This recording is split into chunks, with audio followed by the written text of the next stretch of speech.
Hi, I'm Bill Lamb, and this is One American Town. I'm at the Medina County Courthouse today with County Commissioner Pat Geisman, and anybody who has lived in Medina County for any length of time is familiar with the work Pat Geisman has done in her leadership in Medina County. Well, thank you, Bill. Well, you're welcome. Today we have a special show. I don't know how many thousand people drive by the most iconic image in Medina County every day, or right outside the window in front of me, sit on the Medina Square, and they look at the Medina County Courthouse. But today, we're not going to just look at the outside of the courthouse. Today, we're going to take a very special peek inside the courthouse, behind this door, up these stairs, to a place very few people have ever been, the tower room of the Medina County Courthouse. Which takes you back in time. Takes you back in time. Yes. Yes.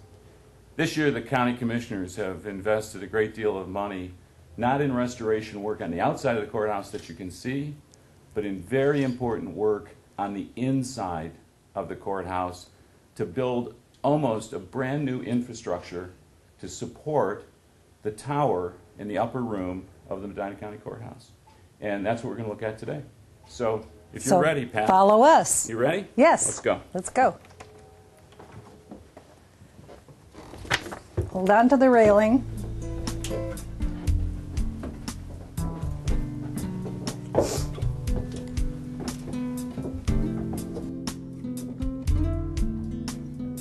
You know, if we can just stop here for 1 minute. I live down the street in a house that's about 130 years old. Right. And every once in a while I think about the generations of people who have put their hands on the woodwork, walked down the stairs, and the decades that have gone by. And when I walked up here earlier in the week to scope this out, I thought just that when I put my hand over here on this door frame. I thought, how many people, since this addition was built in 1873, onto the original courthouse, which was built in 1841. 1841. A lot of generations have passed through here. In fact, there were offices up here at one time. And now we're going to go up these little steps right here, and we'll tell you more about those offices. Super. Let's go.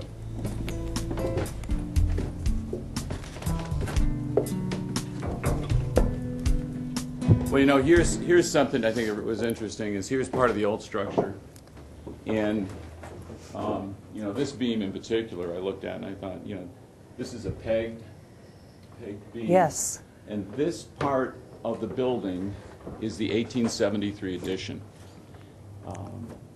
And I don't know that you can see it, but if you look straight through here, there is actually the roof and the support from the 1841 building is back there. So when you drive by the courthouse today, what you're seeing is a restoration that really brings the courthouse back to about what it looked like in 1873. That's what we're trying to accomplish. Do we want to go through here, or do you want to go upstairs to the tower? Let's go to the tower. Up to the tower? This is the straight up. Okay there? Yep. Okay.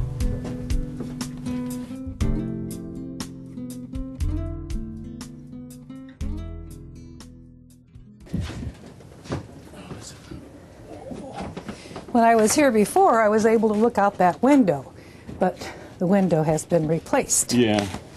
Well, you know, these windows are the replacement windows, though, that just went in. Yes. And these windows went, the county spent a lot of time, you know, working with the city, working with the Historic Preservation Board to ensure that the windows that went in were sensitive to the restoration. And you can tell by looking at them just from the inside. Yes. See, really easier to see them here than it was downstairs. And here also is where you have a really incredible, you start to get a really incredible view of the whole library. This was the work I couldn't imagine how they did all this in this type of space. Around here, because he can get a great picture. Yeah. This is interesting. I thought when I was up here before, there's so many photographs people have hanging up in offices and yeah. buildings of the square, Yeah. but I've never seen anybody have a picture from up here after all this time. Well, that's because nobody was allowed up Nobody here. was allowed up. So your viewers are getting a very special view Absolutely. that very few people get. So we're glad to share it. Look at the blossoms coming out on the tree. Yeah. Beautiful, beautiful. It's our early spring. Yes, it is. Yeah, it has been gorgeous. 150 years ago, if you looked out these windows, you would have seen a scene that was entirely different. Oh. And, you know, we know that there wouldn't have been, even what we consider the historic lampposts, which come from the 1920s, would not have been there. The streets were paved in brick. And when this courthouse was built in 1841, the square was used, it was fenced, and the square was used to hold cattle. And people then would take their cattle and drive them down, just down Court Street to go to the train station.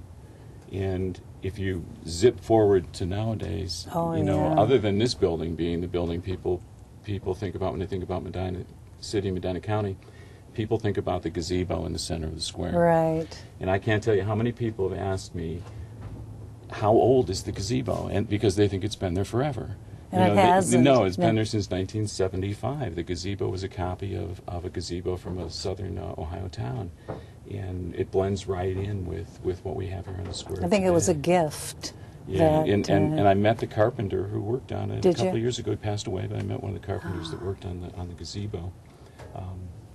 But so much history has passed below the windows of this courthouse and on the square that when you look at it now, and the fact that the square was restored in the 1960s when many towns were changed significantly through urban renewal, Medina fortunately chose to restore their downtown, and it became one of the best complete Victorian restorations in the country. And of course, maintaining this building is definitely a responsibility of the commissioners to make sure that it is kept in good shape and restored as it originally was. That's what we want to do. So. Right. You know, I know that most people, or many people, read about, I think it was in January when Seneca County tore down their courthouse. Yes, what a shame. Yeah. And I saw the pictures of it, and you know, they said they didn't have enough money to keep it. And as you pointed out to me the other day, this courthouse is a working building. Yes, it is. There are, how many people work here? 130 employees in this building. 130 employees in the building that we're in today.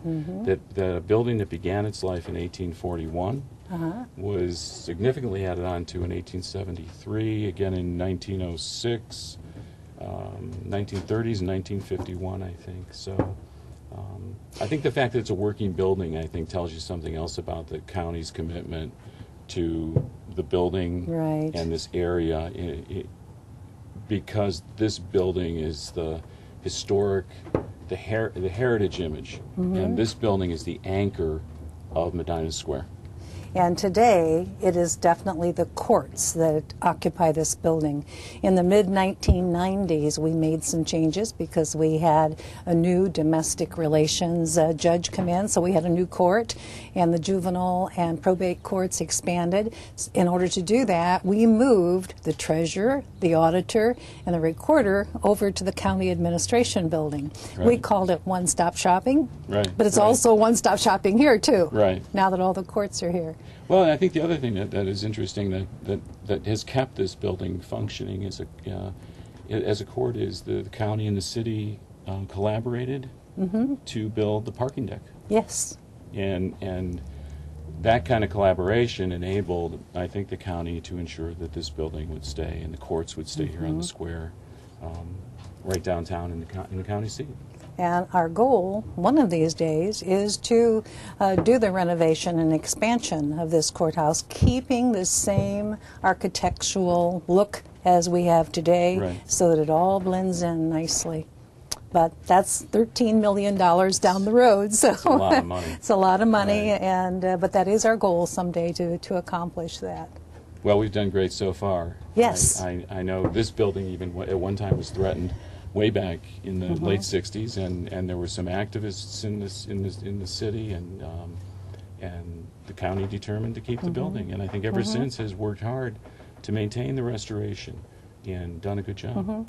As you see, these windows up here are replacement windows, and we have 23 windows that when we walked through here several months ago determined could be restored. Right. So starting tomorrow, we will have 23 windows taken out to be restored. Oh, that's great. And brought back in. That's great.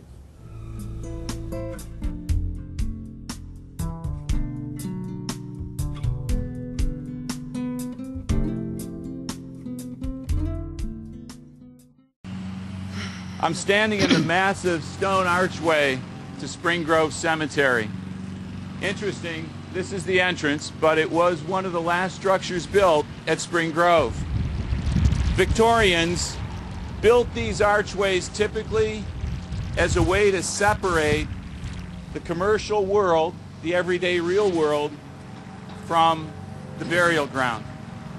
Of course, Spring Grove was built because Medina's original burial ground began to fill up down on East Liberty, which at the time was called Graveyard Road.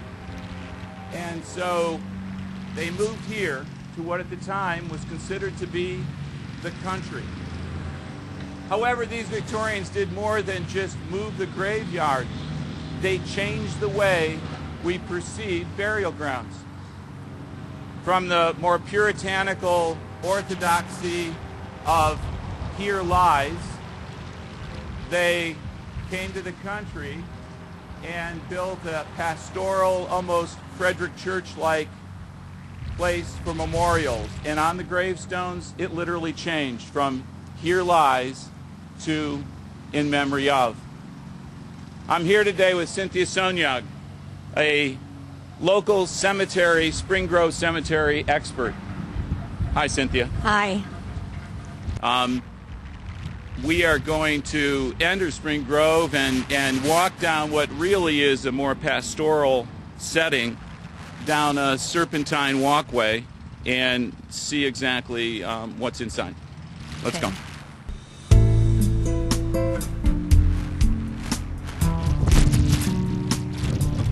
You know, Cynthia, I've read that 20-some years after the American Civil War, there was a broad movement across the northern part, at least of the United States, to erect Civil War monuments.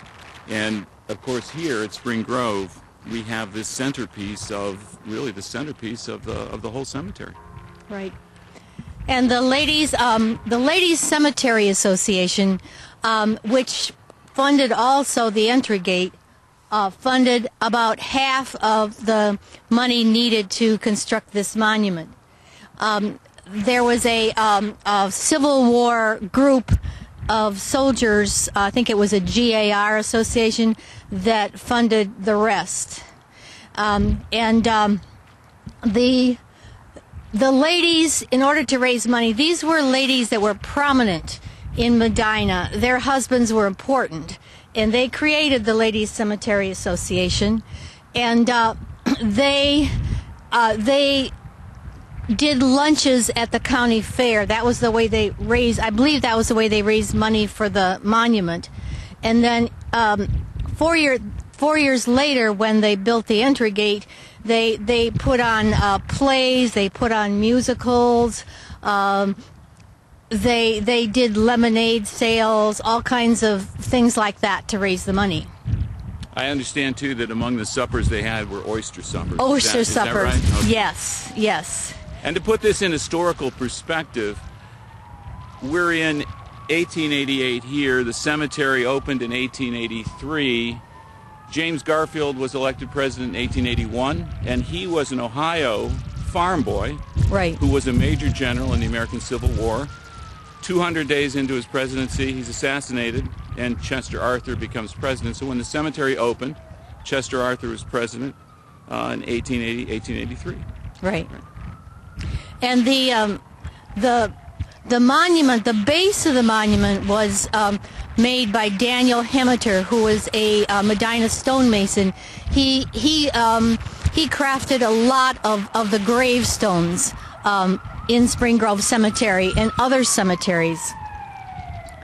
The soldier actually was made someplace else and brought in on a train and then transported to Spring Grove Cemetery. My understanding from all the Ken Burns Civil War programs I've watched is that the base, the body of Civil War statues was from a template. It was all the same.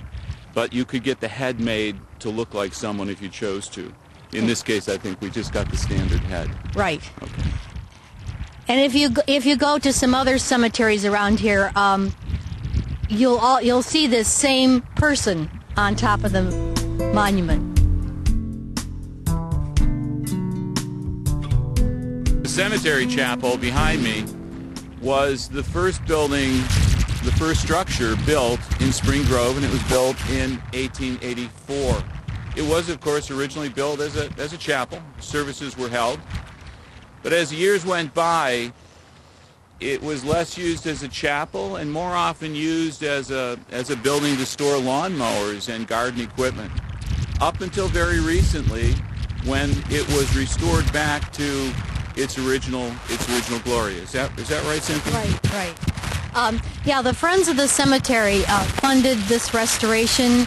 I believe about 2 years. About 2 years ago, and it had its original slate roof, and the slates were in very bad condition. So, and the whole building needed a lot of work. So the Friends of the Cemetery hired a restoration architect to do a complete scholarly restoration. So the stonework was fixed basically. We have a new door, beautiful new red door. We have new iron gates, which we had iron gates originally, but they disappeared. The basement was waterproofed, and there was a really ugly window that was added at some point to the side, and that was removed, and the stone was placed where the window was, and then the interior was improved. The walls were painted, and it's really beautiful. And when you go inside, I think one of the main things that you notice as you go inside is the ceiling. It's a gorgeous wooden Victorian ceiling, and we're very, very happy to be able to do this. Well, and the city's very happy that Friends of the Cemetery were able to fund this restoration, because what originally was a chapel fell into disrepair, and now this building is again used as funeral services, for weddings, and it's absolutely gorgeous inside, as it was meant to be. So let's take a look inside.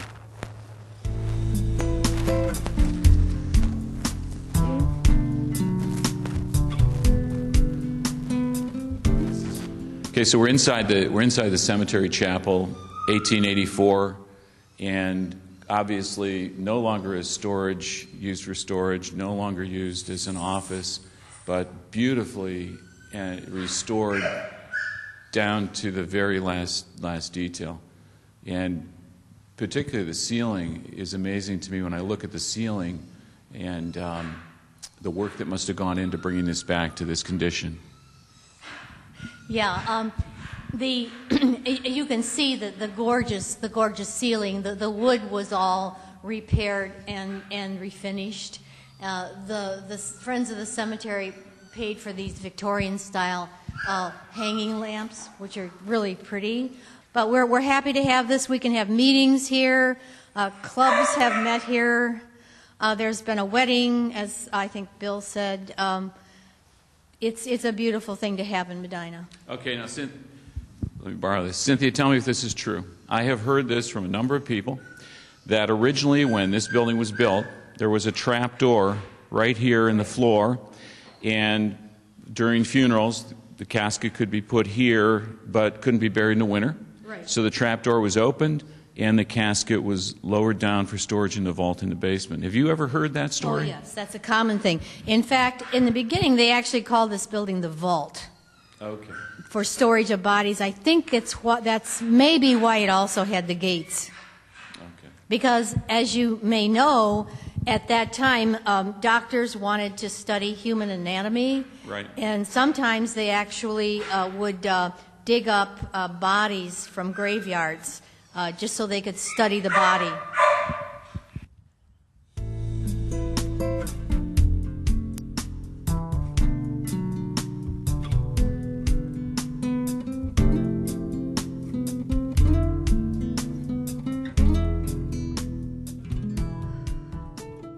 This mausoleum was built in 1921, and in fact, it took a long time to get enough subscriptions to the crypts.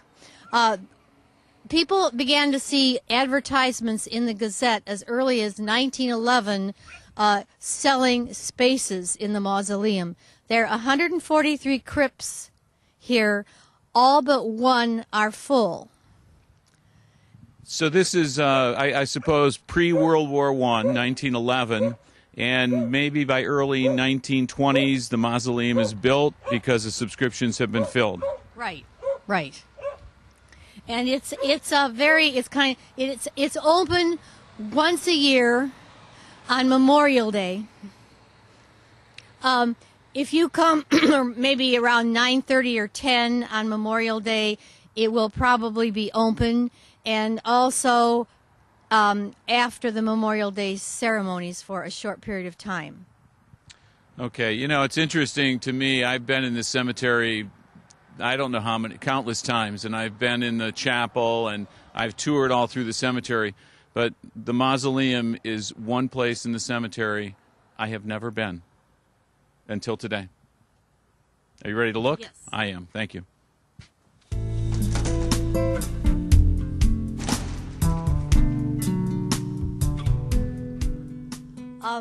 The first burial was Alma Gardner Branch. She died in 1921. Now, you notice, if you look around, there are lots of little floral decorations here, obviously all plastic flowers. And when the Friends of the Cemetery first began to work here, we did a lot of work ourselves. We planted flowers and things like that. And when we came in the mausoleum, it wasn't very clean. And we actually cleaned the interior of this mausoleum ourselves. And these plastic flowers, which have probably been here for very many years, we actually took them all outside. I believe we marked where they were. And we washed them and put them back again. So, and now the mausoleum is much better cared for than it was at one point. But you'll notice also the stained glass windows. The mausoleum was restored to a degree a number of years ago. Again, the Friends of the Cemetery paid for that project. A copper roof was put on the mausoleum because the roof was leaking, and some pointing of the stones were done. But currently, the Friends of the Cemetery are working with an architect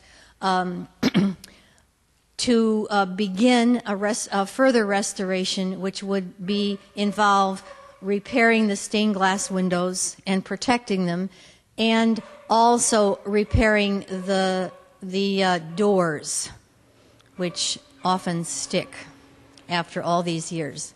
And the families that were buried here, every family was given a key to the mausoleum so they could come in whenever they wanted to. There may not be very many keys left because most of these people died quite a long time ago. So, Cynthia, I noticed that there's no lights here, so this is all natural light. Yes. How many vaults are left? How many vaults are empty? Just one. Of the 143, just one is empty, and that has been sold. Okay, under the sunshine in Spring Grove Cemetery, here we are out in what these Victorian folks created during the rural cemetery movement, this beautiful pastoral setting, not orderly and lined up, but turned and twisted into a more natural setting. And I don't know that you can come out to Spring Grove and really not think when you walk around, probably it's very Thornton Wilder, our townish. When you look around, we see maybe names of people we know, names that we're familiar with, names of streets, names of schools. And here's one stone in particular that has always had a great deal of meaning for me, and I'm sure for many people who grew up in the city of Medina, and that, of course, is the monument for Ella Canavan. When I came to Medina in 1975, I came here to teach school at the Ella Canavan School, and I had no idea at the time its relationship to the person it was named after, but I do now. Generations of people from Medina went to kindergarten with Miss Ella. My mother did, and she was born in 1901. Roger Ingram did, and he was born a whole lot later than that. You know, it's just amazing, and they all have incredible memories of Miss Ella.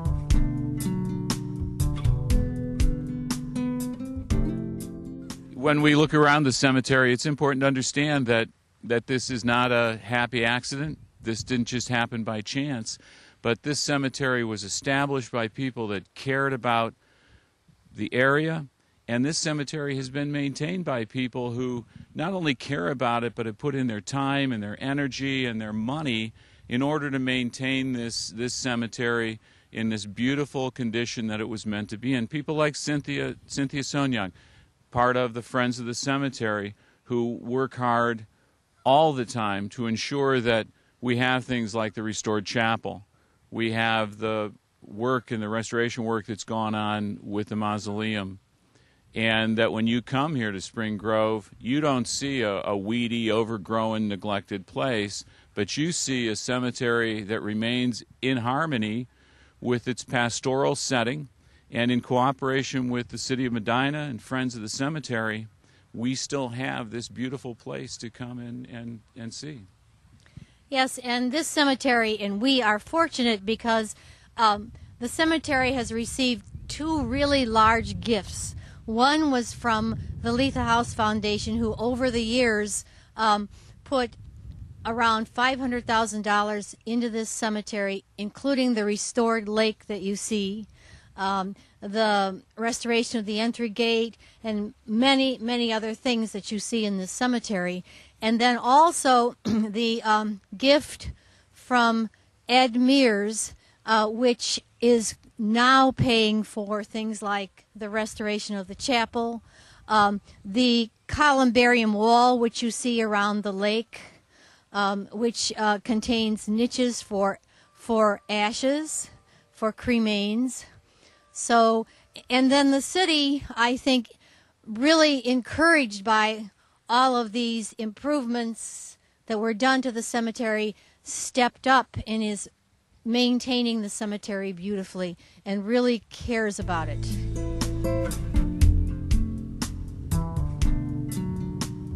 Spring Grove is clearly more than just a cemetery.